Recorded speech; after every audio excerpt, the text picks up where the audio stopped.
হঠাৎ করে বাড়ি ভর্তি লোকজনকে রেখে বিয়েবাড়ি ছেড়ে ছুটতে হলো বাবার বাড়ির উদ্দেশ্যে। পুকুর থেকে তোলা হলো জ্যান্ত মাছ। হ্যালো বন্ধুরা, কেমন আছো তোমরা সবাই? আশা করছি তোমরা সবাই যে যেখানে আছো ভালো আছো, সুস্থ আছো।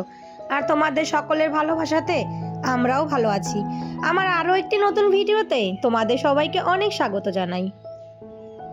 তো এই যে এটা হচ্ছে বৌভাতের পরের দিন। বৌভাতের পরের দিন বাজে এখন ওই দুপুর 3টে মতো। হঠাৎ করে কেন বাড়ি ভর্তি লোকজনকে ছেড়ে তারপর বিয়ে বাড়ি ছেড়ে চলে আসলাম এই যে দেখো বাবার বাড়িতে। আর এসেই নেমে পড়েছি মানে পুকুরের মাছ দেখতে। তো কিসের জন্য আসা, কেন আসা সেটাই কিন্তু তোমাদেরকে মানে একটু পরে ভিডিওতে জানিয়ে দিচ্ছি। তার জন্য তোমরা ভিডিওটা পুরোটা দেখতে থাকো। তো এই যে দেখো সোজা চলে এসেছি, এখনো কিন্তু ড্রেস ছাড়িনি। তো মা এসেছে মানে আমি এসেছি আমার হচ্ছে ননদের শাশুড়ি মাকে নিয়ে। তো এদিকে ছোট ছেলেকে নিয়ে এসেছি আর বড় ছেলে বাড়িতেই আছে, আর ননদ জামাই ওরা সবাই কিন্তু বাড়িতে। তো মা এসেই জাল ফেলে দিয়েছে পুকুরে। আর এই দেখো ঠান্ডার মধ্যে আমার মা কী করে জাল ফেলে পুকুর থেকে জ্যান্ত মাছ তুলছে। তো মাছ ধরতে কিন্তু আমার মা খুব ভালো জানো তো। এখন ঠান্ডার দিন, গরমের দিন হলে দেখতে পেতে মানে একদম পুরো জলে নেমে যেত।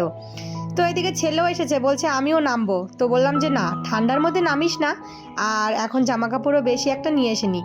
ওই যে দেখতে পাচ্ছ জালের মধ্যে কিন্তু বলতে বলতে মাছ ফেসে গেছে। তো মাছগুলো মা জালের থেকে খুলে ছুঁড়ে ছুঁড়ে উপরে দিয়েছে। আর আমার ছেলে সেই মাছগুলো দেখো তুলে তুলে বালতিতে ভরে রাখছে।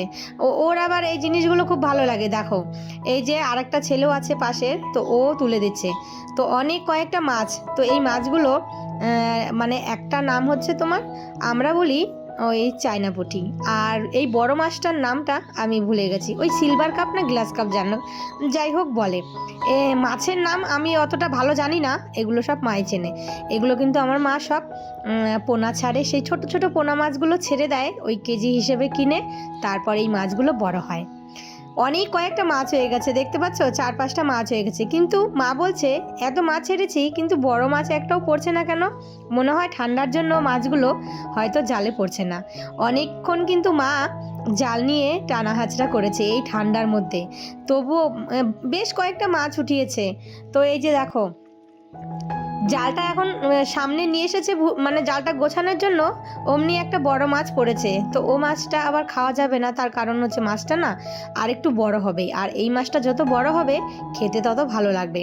তার জন্য মা এই মাছটা ছেড়ে দিল। এই মাছটার নাম হচ্ছে কালিবোস, মানে কালবোস মাছ বলে না, তো সেই মাছটা। মাছ তোলাও হয়ে গেছে। মাছ এনে মা সঙ্গে সঙ্গে দেখো মাছগুলো কিন্তু কেটেও ফেলছে। আর দেখো কি সুন্দর মাছগুলো।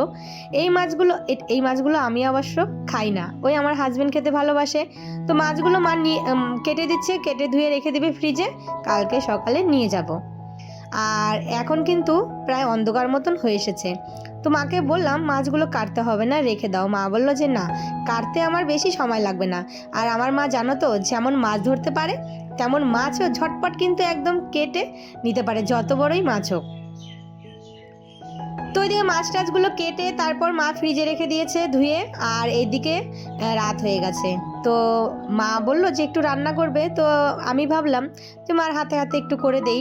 আর আজকে আমি রান্না করছি কোথায় বলো তো? সেই যে উনুনে, কাঠের উনুনে। আর এই কাঠের উনুনে রান্না করতে কিন্তু আমার বেশ ভালো লাগে। তবে জানো তো তোমাদেরকে একটা জিনিস দেখাবো, সেটা হচ্ছে সকালে মানে এই কাঠের উনুনটা যে আমাদের ঘরে ছিল, যে তোমার দোতলা ঘরটা ছিল তোমাদেরকে দেখিয়েছিলাম না, সেই ঘরটা কিন্তু আর নেই। সেই ঘরটা কিন্তু মা বিক্রি করে দিয়েছে। তো এই জায়গাটা কিন্তু পুরো ফাঁকা হয়ে গেছে, তবু কিন্তু এই উনুনটা আছে। আর এই উনুনে দেখো লাকড়ি দিয়ে রান্না করতে এই ঠান্ডার সময় বেশ ভালো লাগে। আমার তো ভালো লাগে। আমার মনে হয় কি, আমার বাড়িতে যদি একটা ছোট্ট উনুন হতো, কিংবা মানে উনুন তো আছে কিন্তু একটা জায়গা হতো, তাহলে আমি কাঠের উনুনেই রান্না করতাম।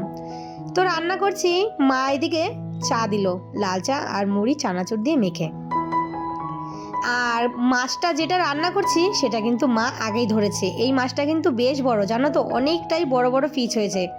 তো সেই মাছ দিয়ে আলু আর ফুলকপি দিয়ে একটু ঝোল করব, আর ছেলের জন্য আলু সেদ্ধ দিয়েছে, আর এই যে গরম গরম বেগুন ভাজা করব। তো যাই হোক, এদিকে আমার মাছের ঝোলটাও প্রায় কমপ্লিট। মাছের ঝোলটা নামিয়ে বেগুনটা গরম গরম ভেজে নিয়েছিলাম। তারপর সোজা চলে এসেছি পরের দিন সকালে। এখন এই যে ঘুম থেকে উঠে পড়েছি, উঠে ব্রাশ ট্রাশ করে নিয়েছি, আর এই যে হচ্ছে সেই দোতলা ঘরের জায়গাটা তোমাদেরকে দেখাচ্ছি। তো এই ঘরটা মা কাঠের ঘর ছিল, তো সেটা মা বিক্রি করে দিয়েছে। অনেক বছর হয়েছে এই ঘরটার, তাই আস্তে আস্তে না মানে মাটিতে ওই কাঠগুলো নিচে নেমে যাচ্ছিলো, ঘরটাও নিচু হয়ে যাচ্ছিলো, তাই ভাবলো যে কাঠগুলো বিক্রি করে দিতে। মানে অনেক লোক এসেছিলো কেনার জন্য, তো মা দিতে চায়নি। তবু এই যে সেদিন আমরা এর আগে এসেছিলাম, তার পরের দিনই শুনি মা ঘরটা বিক্রি করে দিয়েছে। যাই হোক, মা চা বানিয়ে দিয়েছে, সকাল সকাল চাটা খেয়ে তারপর এই যে আমরা সবাই রেডি হয়ে গেলাম বাড়ি যাওয়ার জন্য। আর কেন এসেছি বলো তো?